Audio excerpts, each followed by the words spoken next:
Howdy, Jacob here. Today we're looking at Ferrari, ticker symbol RACE. Such a great ticker symbol for them. 79 billion market cap on 80 billion enterprise value. I mean, I presume people have heard of them. Luxury sports cars. If you watch F1, I mean, you know who they are. Um, Revenue has actually been less consistent than I thought it'd be, as I would have presumed that this would be kind of like a C's candy type business where demand might go up a percent or two a year. They produce a percent or two more of cars, but then they cost 5 to 10% more or something.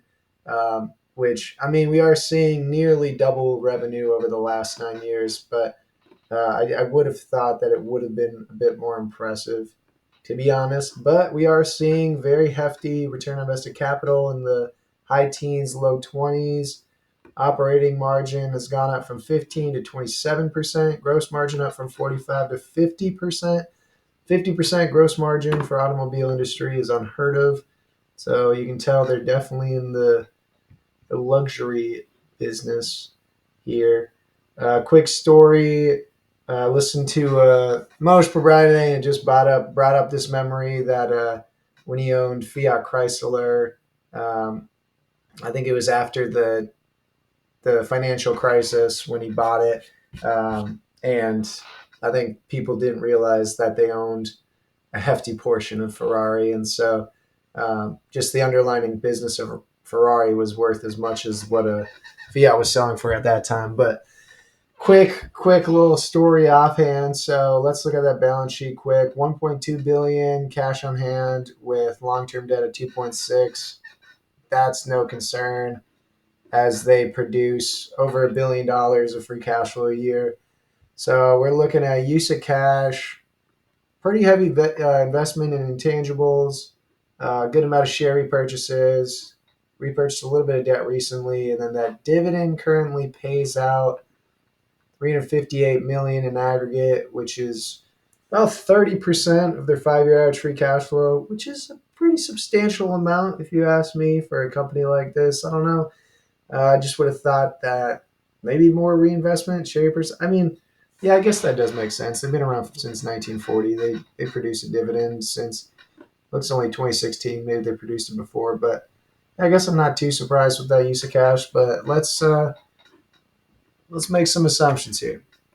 Revenue side, I mean, they can grow at whatever they want to, really. I think that 8% seems reasonable, even 22 on the PE side, because, I mean, yeah, it's an $80 billion company, but I just feel like personally, and again, this is where it becomes more of an art than a science. I think that they have the capability of increasing their revenue and margins much more than is actually let on here in the numbers due to the fact that the demand for Ferraris is just so immensely high and shows immense luxury for owning one.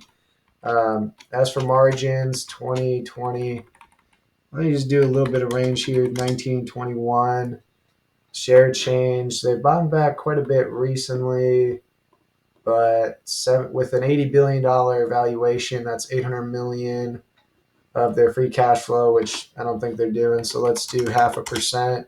So that's about 40% to their free cash flow, 30% or so to here, and then the remaining 30 reinvestment. I think that's a reasonable use of cash.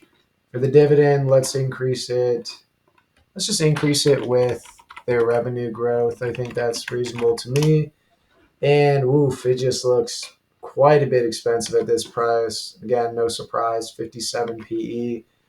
I mean, I think they deserve a premium, but to me, that's just too much. I mean, I could just be making a mistake with, underestimating the Costcos, the Ferraris of the world, but just based on the growth that I know and the return on invested capital, consistency, I just don't know how you could value something like that at the end of a 7-year period where it's already very unknown. And so To me, it's just a bit expensive, but wow, would I love to own this company down the road at some point, some price point. It'll happen, maybe. If not, I'll live without it. There's so many other companies out there that are fantastic. So just keep that in mind. Hopefully, you have a fantastic rest of your day, and thank you for watching. Bye.